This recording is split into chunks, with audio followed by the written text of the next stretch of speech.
Hey everybody, my name is Paul Eston Jr., aka Boy Green. I'm the New York Jets digital reporter for Heavy.com. Welcome to my YouTube channel, youtube.com/BoyGreen25. It's a mock draft Monday, and every mock draft Monday from the end of the Jets season through the draft, we have a guest of some celebrity status here on the show to talk all things New York Jets. And this week, we bring on a very special guest. His official title, let me get it here, is the Director of Content at Pro Football Focus. Let's bring him in, Austin Gayle, to the program. What's up, Austin? Doing great, man. Thanks for having me on. Of course. Well, I first off, of course, want to promote something you've been working your blood, sweat, and tears on. And of course, this is a beautiful project. And folks, it's called Hutch, the story of Aidan Hutchinson. I'm going to let Austin do all the talking here, but a 4-episode series, 50 plus interviews. Again, the path for Aidan Hutchinson. And it drops this week. Gayle, give us some of the juicy deets on this project. Yeah, man. Working with Aidan Hutchinson and his family over the last couple months here has been insane, right? It's really the story of a number one overall pick or projected number one overall pick. And I think it's been awesome to kind of really see, his childhood and his upbringing and his early years at Michigan all the way up to what was and where we spent a majority of the podcast is this 2021 season, right? What was one of the best seasons in Michigan football history, Big Ten championship, beat Ohio State, uproot, what was a 10 plus year drought of losses against Ohio State. So we go game by game there. And it's a phenomenal piece of work, man. Getting to go, talk to Aidan Hutchinson and do all these things, I think really is special. So excited to release it on April 13th. It's going to be a wild one. And I can't wait. That's going to be really cool because I think the Aidan Hutchinson story is awesome. Now, I want to transition from that to my favorite player in this draft, Kayvon Thibodeaux from Oregon. And the thing I want to bring up, because it's just weird to me, I just don't understand, Austin. I'm hoping you can shed some light on the KT slander that is in the streets. And it's just confounding. One of the big things people are saying that they apparently don't like about Kayvon is the brand. He spends too much time on his brand.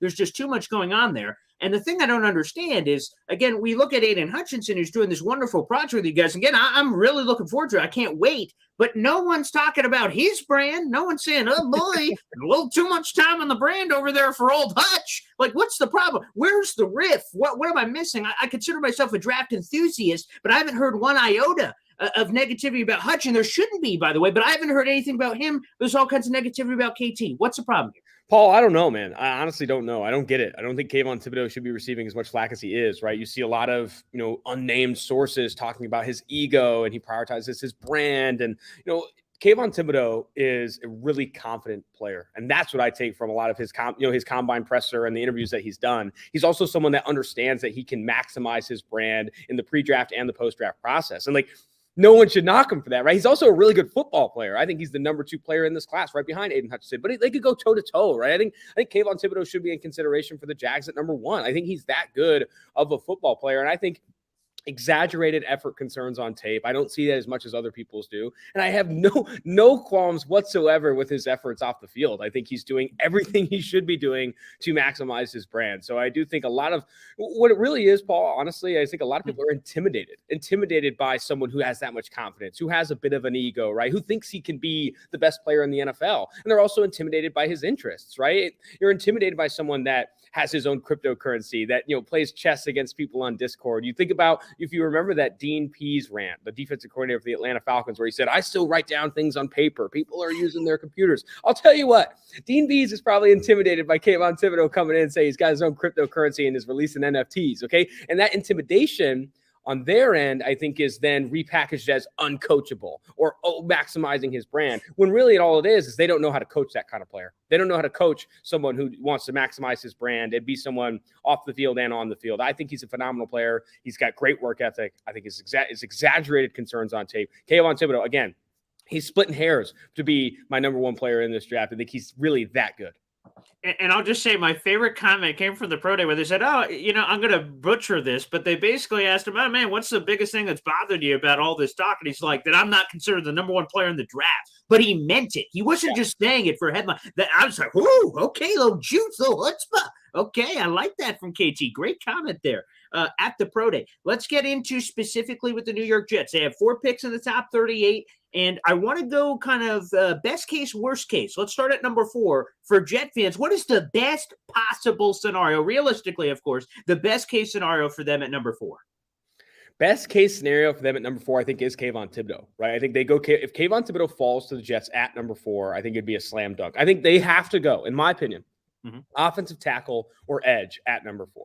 If they like Trayvon Walker over Thibodeau, maybe they go Walker. Say Hutchinson falls to 4, they go Hutchinson. But then you have this offensive tackle class with Evan Neal and Ike Ekwonu, the 2 blue chip offensive tackle prospects. I'd also put Charles Cross in that tier. I know the league is lower on Charles Cross, the Mississippi State offensive tackle. But if they go edge or offensive tackle, whether that's Thibodeau, Walker, Hutchinson, or Neal or Ekwonu, that is, in my opinion, a slam dunk start to the first round for the New York Jets. Obviously, they have that number 10 overall pick. I think where they falter, right, is maybe prioritizing receiver or corner at that spot. And I know Ahmad Gardner's great, and there's a chance he goes to the Falcons at 8, or Drake London goes to the Falcons at 8. Like, you might not have an opportunity at the best receiver or best cornerback in this class if you don't take him at 4. But I'll tell you what, I think all the top offensive tackles are gone and all the top edge defenders are gone by that 10th pick. So I do think that they'd be better positioned to go after one of those 2 positions, offensive tackle or edge. And I think they're probably leaning edge, right? Carl Lawson coming off an injury. You can get Kayvon Thibodeau at 4. I think it's a slam dunk pick. Is there a worst case scenario at 4? It seems like there's a lot of players you like, so maybe not.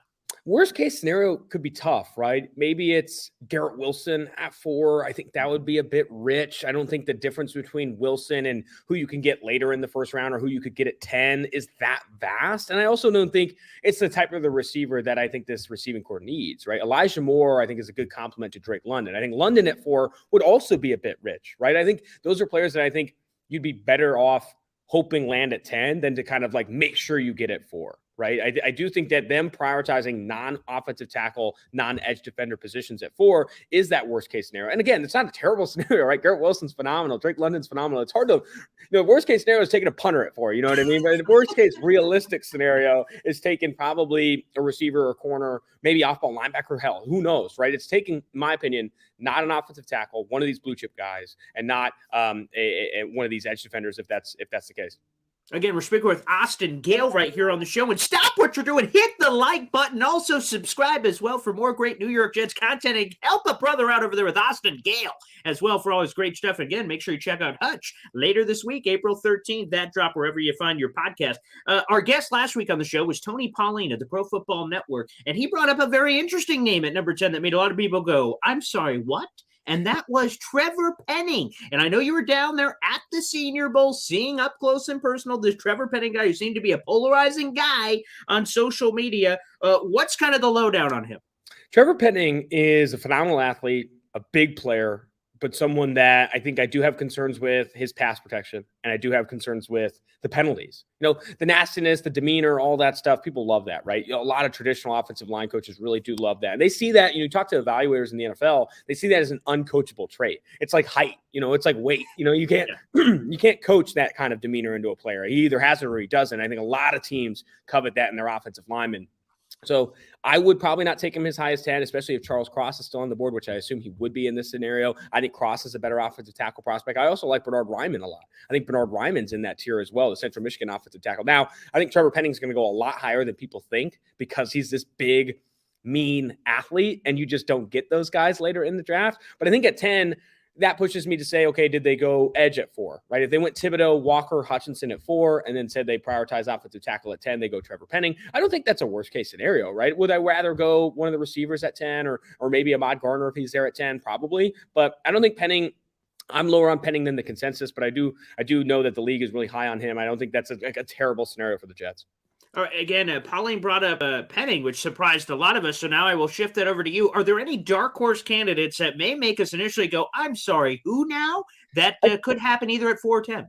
I think the dark horse candidate is honestly Derek Stingley Jr. Derek Stingley Jr. has not been mocked consistently to the Jets because Ahmad Gardner is a better scheme fit. I think he's perfect for what Saleh wants to do. But Derek Stingley is a scheme fit for any defense, right? This guy is rare. What he did at 18 years old in the SEC, I don't think we'll ever see again. I think it was the best true freshman season, regardless of position, in the SEC we've probably ever seen. 18 years old, dominating against an NFL flight of receivers, Devontae Smith, Seth Williams, Van Jefferson. It was an insane run. And obviously injuries and a handful of things have kept him from that same level of production since then. But if he can recreate that or get back to that level, I mean, I think he could be one of the best cornerbacks in the NFL. So I think Derek Stingley there at 10. I think Trevor Penning is another surprise, right? I think that would be really interesting. And then off-ball linebacker is probably this other one, right? If they prioritize Devin Lloyd or Nakobe Dean at that spot, I think that would be another surprise.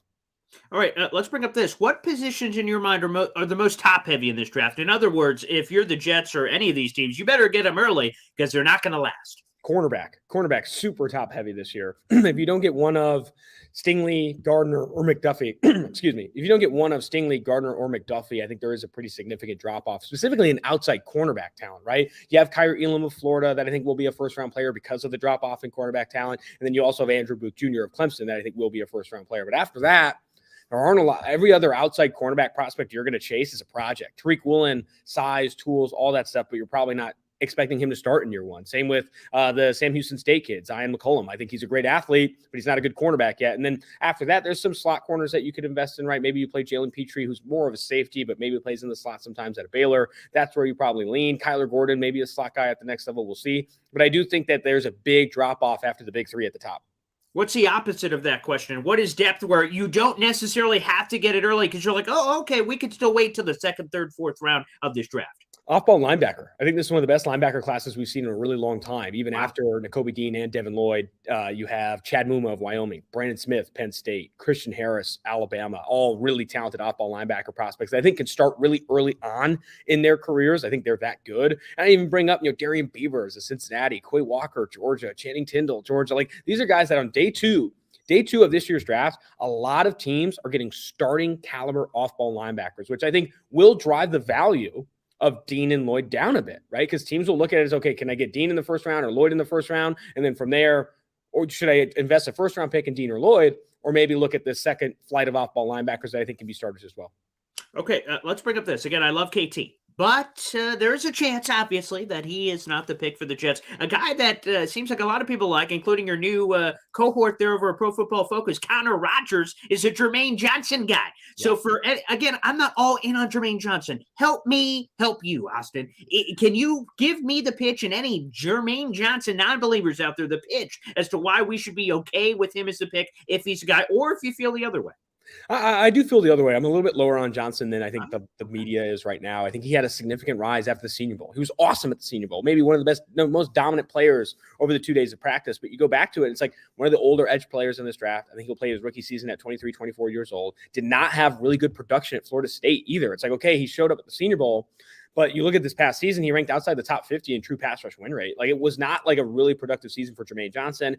When it's good, his tape is good. Like, the flashes you see on tape, you're like, oh my gosh, that's exactly what I want in an edge defender. But it just doesn't show up good enough all the time. And he's a good athlete. I think he's a really smart player. I've talked to him in this pre-draft process. I'm not as high on him to go 10 or 15, even inside the top 20. Maybe you start to think about him there. But the age concerns, right? He didn't really play well until late in his kind of age developmental curve. And then also just the production concerns, right? And I think for KT, everyone brings up that cryptocurrency and all that stuff, but like, the bigger concerns with KT is honestly production. Like, why wasn't he consistently grading better in the Pac-12, right? Only an 81 plus PFF grade. His pass rushing grade was phenomenal, but run defense, right? You just don't see that same production, right? I'm not saying effort. I'm not saying any of that, or demeanor or vigor. I'm saying the production just wasn't there, right? And how does that improve in the NFL? Production concerns are so much more important to me than any off-field stuff. A quick one here. How early could you see the Jets going at defensive tackle? I think it could be, at 10, right? If they want to go Jordan Davis at 10, I wouldn't be surprised by that. Jordan Davis is a one of one. You're not going to get it. Jordan Davis is not going to be in every draft class. So I could see them prioritizing it as early as 10. If not, second round, Travis Jones of UConn. You go into day 3, Neil Farrell of LSU. There's some big two-gapping, run-stuffing defensive tackles I think would complement Quinnen Williams really well. I think they could go both ways. All right, Austin, last one before we get you out of here, and this is a tradition for us on the show. I force whoever's on here to do a quick version of a mock draft. They're the GM. They just pick. Wherever the Jets are going to go, again, whatever players are on the board are up to you. Realistically speaking, whoever you think is going to be there, so do a rapid-fire version of this. So number 4, you're the GM. Who did the Jets pick it for? Kayvon Thibodeaux of Oregon. I do think that will be ultimately the selection. I think how it goes is Aiden Hutchinson 1, one of Malik Willis or Trayvon Walker there at 2, Ike Ekwonu of NC State at 3, the Houston Texans. And I think sitting there in their laps will be Kayvon Thibodeaux of Oregon. All right, fast forward to 10. Who do the Jets take? Who do they pair with them?